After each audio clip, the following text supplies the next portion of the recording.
juridictions, particulièrement les collègues que sont l'UNICEF et l'IDES. Nous avons priorisé les acteurs de la société civile, les organisations locales, parce qu'elles se retrouvent à faire de la gestion de cas, bien qu'avec déjà des connaissances acquises préalablement, mais nous voudrions que non seulement renforcer leurs capacités sur la gestion de cas, mais qu'on ait un SOP sur la gestion de cas qui standardiserait ce champ d'intervention et ainsi nous assurer que les enfants qu'on veut aider ne soient pas encore victimes de nos propres interventions et que ces enfants-là aient un bon accompagnement qui leur permettrait de se rétablir et d'accompagner les familles en détresse, surtout dans ce contexte de crise sociopolitique.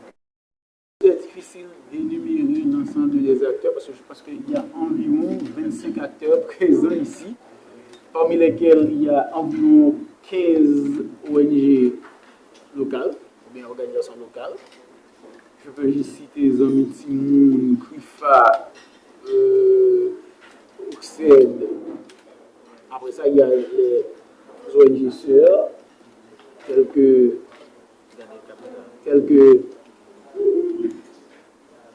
je pense que Fondation Civique devait être là, je crois que All Vision, SOS Village. Je ne peux retenir l'ensemble des noms, il faudrait que j'ai la liste, mais nécessairement nous avons un package d'environ le personnel du bien-être social, les cadres du bien-être social. Nous avons environ 25 représentants d'organisations ici. Et qui suivi que vous faites après cette formation ça? Et comme on en a parlé tout à l'heure, là c'est une formation des formateurs.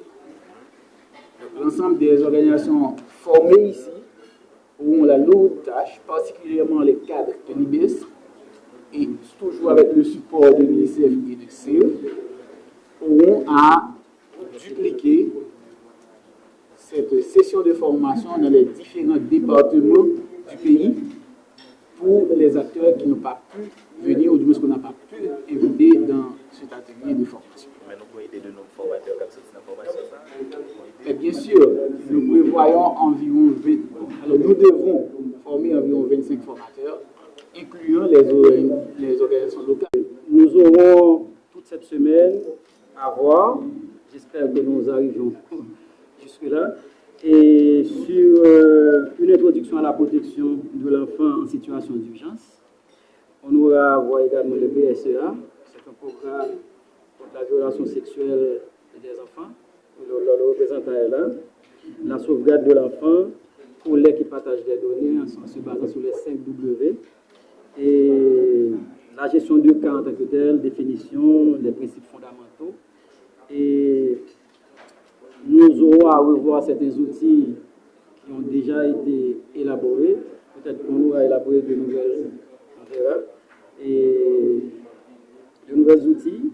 Donc, on va avoir certainement des travaux de groupe pour au moins partager les expériences des autres partenaires, des autres formateurs qui seront là. Et puis, nous devons valider des documents sur la protection à un niveau standard des enfants. Okay?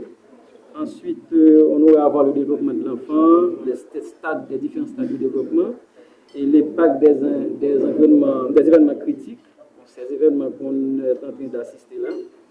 Donc, mon collègue Félix nous a un peu expliqué. Dans le contexte sociopolitique, sécurité, etc., on a de nouveaux cas de vulnérabilité, des enfants déplacés, des enfants qui sont obligés de laisser l'école par rapport aux événements sécuritaires, banditisme, etc.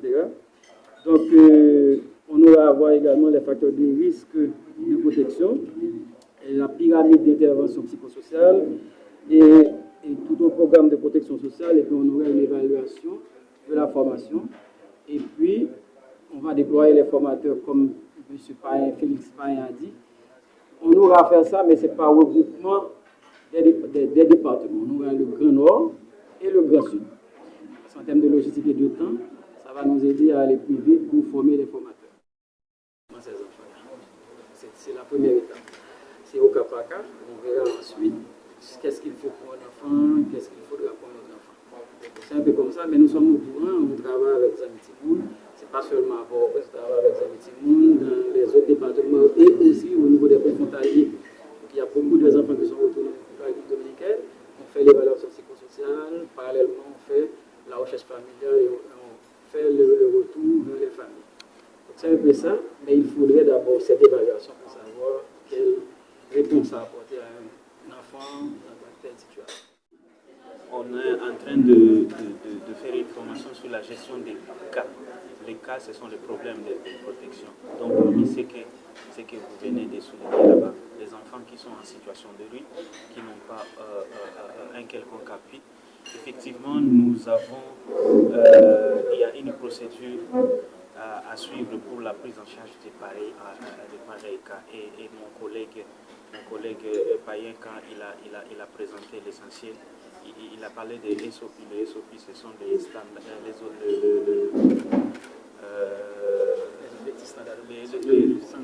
standards opérationnalisés. Donc, comment on va se comporter par rapport à chaque cas, quel est le rôle de tout un chacun. Normalement, en situation de pareil cas, on cherche d'abord un logement pour l'enfant. On cherche un logement pour l'enfant. Quand l'enfant se trouve déjà en situation de sécurité, on essaie d'évaluer les autres besoins autour de la vie et autour de l'enfant. Ça peut être santé, il peut être en situation de rue, mais il est souffrant, il fait la fièvre, il n'a pas des habits, il n'a pas de quoi manger, tout ça. Et certainement que faire face à cette situation, ça l'affecte psychologiquement. On fait cette évaluation et sur base de ces besoins identifiés, on fait un plan de prise en charge. Généralement, c'est ça. Et c'est de ça même qui sera question ici. Mais maintenant, qu'est-ce que fait UNICEF? UNICEF ne travaille pas seul directement. UNICEF travaille avec nos partenaires qui est l'IBERS. l'IBERS est le patron de la protection de l'enfance. Donc, on a par exemple les centres pour enfants, les maisons d'enfants, agréées par UBERS. On place ces enfants là-bas. Et UNICEF collabore avec IBERS et les autres partenaires impliqués. Dès que ces enfants sont placés là-bas, il faut lancer la recherche pour leurs parents, pour savoir si les parents sont où, et dans quelles conditions l'enfant s'est séparé pour préparer le retour de cet enfant à la famille. Et UNICEF accompagne cela à travers nos différents réseaux de partenaires. Et maintenant, est-ce que l'UNICEF sert au départ pour les enfants? Actuellement, je n'ai pas les chiffres avec moi, mais effectivement, à travers notre partenaire, comme on l'a dit tantôt, parce qu'il faut préciser bien, UNICEF n'est qu'une agence d'appui au gouvernement et nous appuyons notre partenaire IBERS. Et donc, on ne peut pas placer un enfant dans un centre sans que l'IBERS n'évalue cela et n'agrée cela. Et donc, je pense que je ne suis pas capable de le dire, je n'ai pas les chiffres avec moi. Mais si on vérifie dans nos bases de données, on peut vous donner les chiffres ici. 4 avantages santé, c'est 4 la soignage là. Vin assuré pour pas notre tête chargée. 4 avantages santé, c'est 4 la soignage là. Quel que soit l'âge, ou à jouer la soignage. Avec seulement 1500 gouttes, ou à jouer 4 la soignage pendant 3 mois. Avec un aucun chaîne service. Les WHT 4 assurance là, consultation yo gratis. Médicaments génériques à gogo pour seulement 150 gouttes. Examen laboratoire 150 gouttes. Vin prendre 4 la soignage par là. Pour toute urgence avec information. Relais dans 33 33 33 33 32 74. Nous travaillons du lundi au vendredi. Sorti 8h du matin pour arriver 11h, 3h de l'après-midi pour arriver 5h. Nous joignons 4 yo dans tout réseau Dash yo. Dash, le plus grand réseau privé de soins de santé en Haïti. Thème et conditions applicables. 4 avantages santé, c'est 4 la